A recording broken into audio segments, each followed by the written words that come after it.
Assalamualaikum warahmatullahi wabarakatuh. Kesempatan kali ini saya Johan Eka Saputra dari Prodi Ilmu Lingkungan angkatan 2023 dengan NIM 23041200067 kelompok dari kelompok 1 Rombel B akan membahas sedikit tentang kesehatan dan keselamatan kerja di laboratorium yang ada di kampus universitas.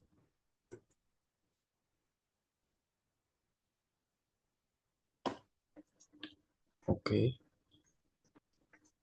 di mana yang pertama ini ada konsep dasar K3 laboratorium, di mana konsep dasar keselamatan dan kesehatan kerja K3 di laboratorium adalah upaya mencegah pekerja laboratorium dari kecelakaan, cedera, serta paparan bahan berbahaya.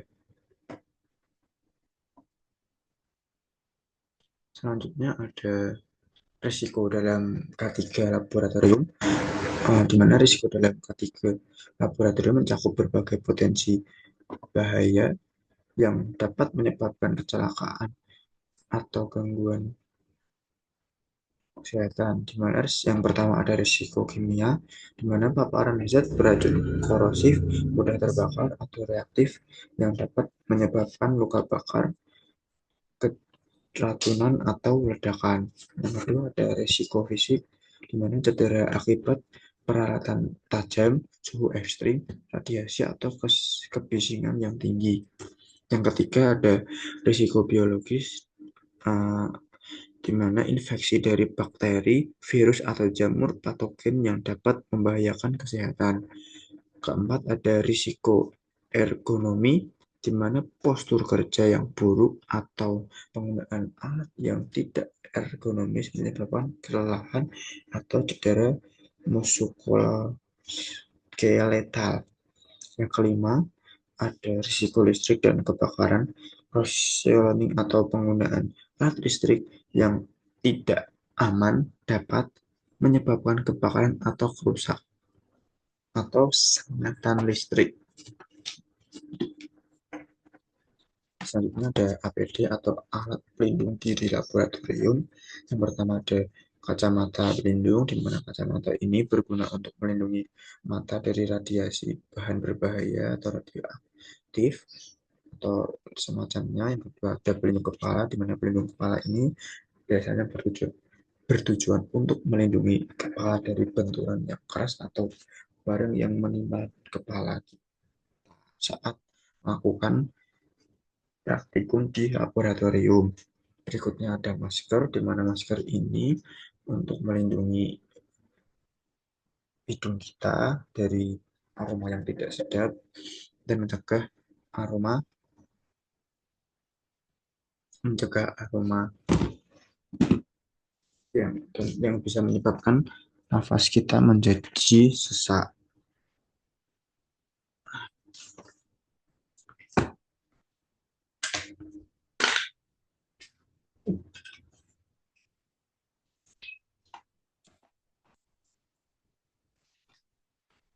Selanjutnya,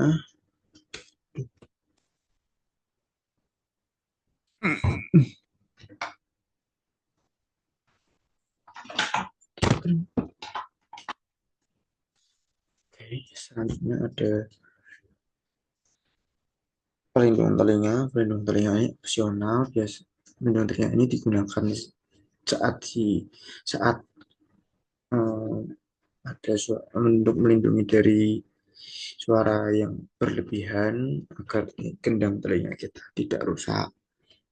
Selanjutnya ada sarung tangan. Biasanya sarung tangan yang digunakan ini adalah sarung tangan latex, di mana sarung tangan ini berguna melindungi tangan kita bersentuhan langsung dengan bahan praktikum agar tidak terkontaminasi atau melindungi tangan kita agar tidak terluka. Selanjutnya ada cover safety atau biasanya meliputi jas lab atau APD untuk melindungi dari bahaya bahan-bahan di laboratorium. Satunya ada sepatu safety, di mana sepatu ini biasanya menggunakan sepatu yang tertutup dan bertali, tidak disarankan untuk menggunakan sepatu yang terbuka.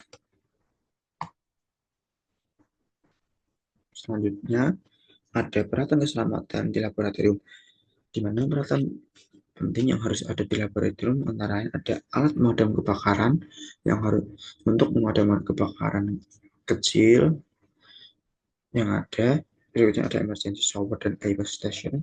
Biasanya emergency shower ini berada di laboratorium yang sudah berstandar nasional atau internasional dan kegunaannya adalah untuk menangani tumpahan bahan kimia pada tubuh atau mata. Yang ketiga ada kotak P3K, yaitu seperti biasa berisi obat-obatan darurat dan alat pertolongan pertama.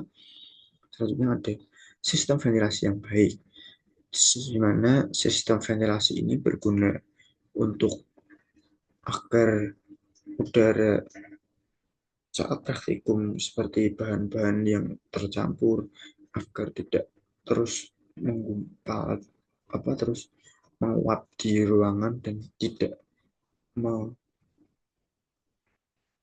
menyalakai tubuh kita atau untuk mengurangi paparan gas atau uap beracun. Selanjutnya ada alat pelindung diri yang sudah kita bahas dari slide sebelumnya, yaitu seperti jas lab, sarung tangan, kacamata pelindung, dan masker. Selanjutnya ada tata tertib keselamatan. Tata tertib keselamatan di laboratorium.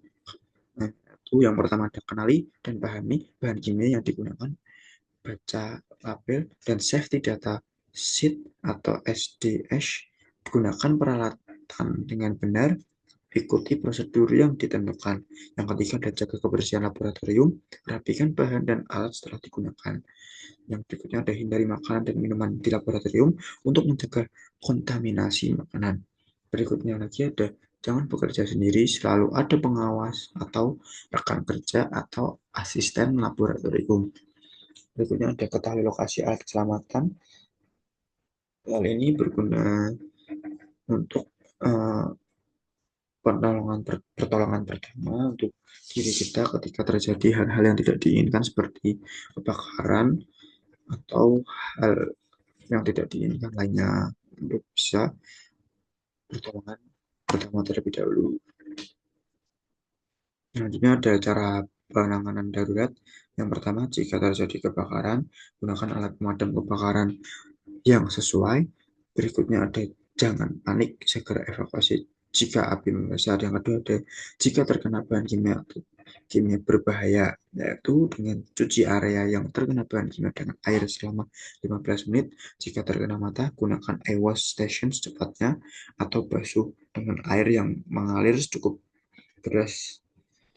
Yang ketiga ada jika terjadi tumpahan bahan kimia, gunakan spill kit jika tersedia atau informasikan kepada petugas atau aslab asisten laboratorium. Yang keempat ada jika terjadi cedera, berikan pertolongan pertama dengan kotak P3K. Jika cedera serius, segera panggil tenaga medis atau ambulan.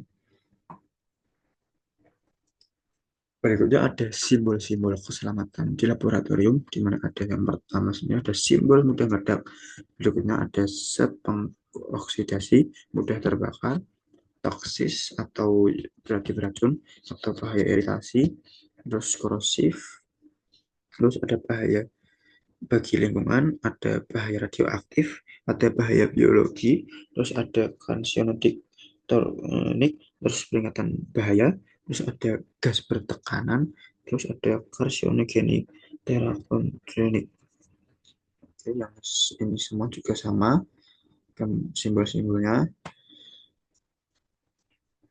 Oke, selanjutnya ada kesimpulan dari ketiga K di laboratorium. Ada penerapan ketiga K di laboratorium sangat penting untuk mencegah kecelakaan dan cedera. Selanjutnya, gunakan APD dan ikuti prosedur keselamatan dengan baik agar hal-hal yang tidak diinginkan tidak akan pernah terjadi. Selanjutnya ada pahami risiko, cara penanganan darurat sebelum bekerja di laboratorium. Selanjutnya ada selalu patuhi tata tertib keselamatan demi keselamatan diri sendiri dan orang lain. Oke, sekian pemaparan K3 di laboratorium dari saya. Terima kasih. Wassalamualaikum warahmatullahi wabarakatuh.